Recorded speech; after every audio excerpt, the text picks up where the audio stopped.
Telugu Desam party వర్ధిల్లాలి సోమిరెడ్డి గారి నాయకత్వం, వర్ధిల్లాలి సోమిరెడ్డి గారి నాయకత్వం. అందరికీ నమస్కారం.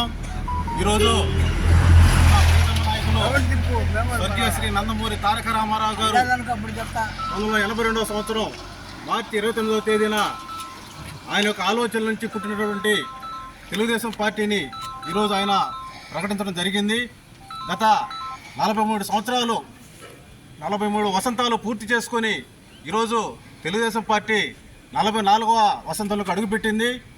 గతంలో తెలుగువారి ఆత్మగౌరవం ఢిల్లీ నడివీధుల్లో అమ్ముడు పోతున్నటువంటి ఆ రోజుల్లో తెలుగువారి ఆత్మగౌరవం అనే నినాదంతో అప్పటి సినిమా రంగంలో రారాజుగా వెలుగొందుతున్నటువంటి శ్రీ రామారావు గారు ఈ యొక్క తెలుగు ప్రజలకు ఆత్మగౌరవాన్ని కాపాడాలి, తెలుగు ప్రజలకి నన్ను 60 సంవత్సరాలు ఆదరించినటువంటి తెలుగు ప్రజలకి నేను ఎంతో కొంత మేలు చేయాలనే ఉద్దేశంతో, పేద ప్రజల యొక్క ఆకలిని తీర్చాలనే ఉద్దేశంతో ఆ రోజు ఈ యొక్క తెలుగుదేశం పార్టీని స్థాపించడం జరిగింది.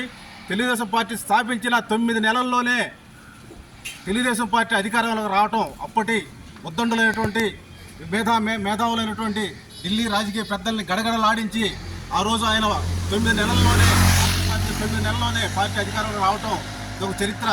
నాకు తెలిసి ఈ యొక్క భారతదేశ చరిత్రలో 9 నెలల్లో పార్టీ పెట్టి అధికారంలోకి వచ్చినటువంటి ఏకైక పార్టీ ఒక తెలుగుదేశం పార్టీ. అది శ్రీ నందమూరి తారక రామారావు గారికి ఆ యొక్క చరిత్ర అంకితం. తర్వాత ఆయన అధికారంలోకి వచ్చిన తర్వాత పేదల యొక్క కష్ట నష్టాలు తెలుసుకున్నటువంటి ఆయన అనేక సంక్షేమ కార్యక్రమాల్లో ఆ రోజు ప్రారంభించారు. దాంట్లో ముఖ్యంగా కిలో 2 రూపాయల బియ్యం అనే పథకం ఎక్కువైంది.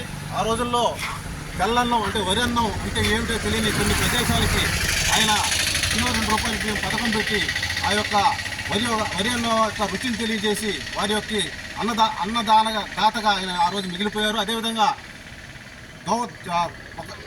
చీర దోవతి అనే పథకాన్ని ప్రవేశపెట్టాడు. అదే పక్కా గృహాల్ని ఆ రోజు ప్రవేశపెట్టే ఘనత స్వర్గీయ శ్రీ నందమూరి తారక రామారావు వర్తిస్తుంది. అదేవిధంగా వృద్ధులకు పెన్షన్ అనే కార్యక్రమాన్ని ఆ రోజు ఆయన ప్రారంభించారు. ఇట్లా చెప్పుకుంటూ పోతే ముఖ్యంగా పటేల్ పట్వారీ వ్యవస్థ అంటే కరణం మున్సబుల వ్యవస్థని ఆ రోజు ఉన్నటువంటి పరిస్థితులకి భిన్నంగా అంటే వాళ్ళ ఆ వ్యవస్థ వల్ల బాధపడుతున్నటువంటి పేద బడుగు బలహీన వర్గాలకి ఆ యొక్క వ్యవస్థను రద్దు చేసి వారి యొక్క బానిస సంఖ్యల నుంచి విముక్తి కల్పించినటువంటి ఏకైక నాయకుడు శ్రీ నందమూరి తారక రామారావు గారు. ఈ విధంగా చెప్పుకుంటూ పోతే సంక్షేమం అనే పదానికి చిరునామా నందమూరి తారక రామారావు గారు. ఆయన స్థాపించిన సంక్షేమం అనే కార్యక్రమాన్ని ఆయనకి ఆ పార్టీకి అంకితం చేయాలి. మన ఇప్పుడు ముఖ్యమంత్రి శ్రీ నారా చంద్రబాబు నాయుడు గారు తెలుగుదేశం పార్టీ పగ్గాల పట్టి చేపట్టిన తర్వాత నందమూరి తారక